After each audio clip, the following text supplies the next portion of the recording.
అనంతపురం పట్టణంలో కుక్కల బెడదను నివారించేందుకు ప్రత్యేక చర్యలు తీసుకుంటున్నామని నగర మేయర్ మొహమ్మద్ వసీం సలీం తెలిపారు. గురువారం డిప్యూటీ మేయర్ వాసంతి సాహిత్య, కొడగం విజయభాస్కర్ రెడ్డిలతో కలిసి అనిమల్ కంట్రోల్ సెంటర్లను పరిశీలించారు.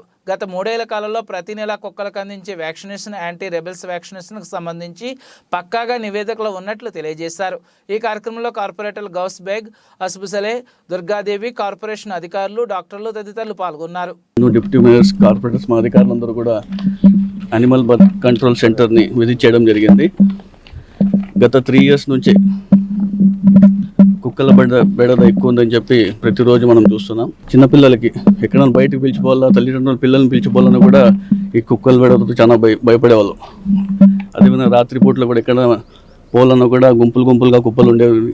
ఈ రోడ్ తప్పించుకొని పక్కన రోడ్లో పోదామన్నా కూడా అక్కడ కూడా ఉండేవి. చాలా జాగ్రత్త పడి చేతిలో కట్టి కానివ్వండి, కర్రగా పట్టుకొని పోయే పరిస్థితి ఏర్పడేది. అదేవిధంగా ఈ ఇష్యూ పైన కూడా మన గౌరవ శాసనసభ అనంత వెంకటరామరెడ్డి గారు స్టేట్ మన పై వరకు తీసుకెళ్లడం జరిగింది.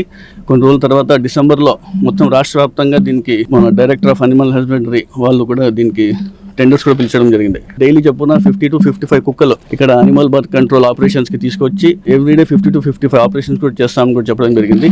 ఏ విధంగా అయితే వీళ్ళే డాగ్ క్యాచర్స్ ఒక పర్టికులర్ ఏరియా ఐడెంటిఫై చేసి అక్కడ వెళ్ళి డాగ్ని క్యాచ్ చేసి వీళ్ళదే వ్యాన్ ఉంటుంది చేసుకొని ఇక్కడ తీసుకురావడం జరుగుతుంది. ఒక రోజంతా దానికి అబ్జర్వేషన్లో పెట్టి నెక్స్ట్ డే ఆపరేషన్ చేపించి దీనికి మళ్ళీ పోస్ట్ ఆపరేటివ్ తర్వాత కూడా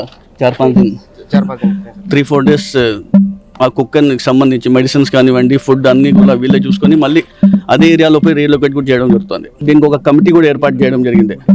కమిటీ ముఖ్యంగా దీనికి కమిషనర్ గారు చైర్మన్గా ఉన్నారు. ఎవ్రీ మంత్ వీళ్ళు చెప్పడం ఏమంటే ఎవ్రీ మంత్ వీళ్ళు వచ్చేసి ఏవైతే ఆర్గన్స్ తీసేశారో అవన్నీ కూడా కౌంట్ చేసి మేము ఫొటోస్ తీసుకొని అప్లోడ్ చేయడం జరుగుతుంది అంటున్నారు. నెక్స్ట్ రీబర్త్ లేకుండా ఈ ఆపరేషన్ కూడా చేయడం జరుగుతుంది.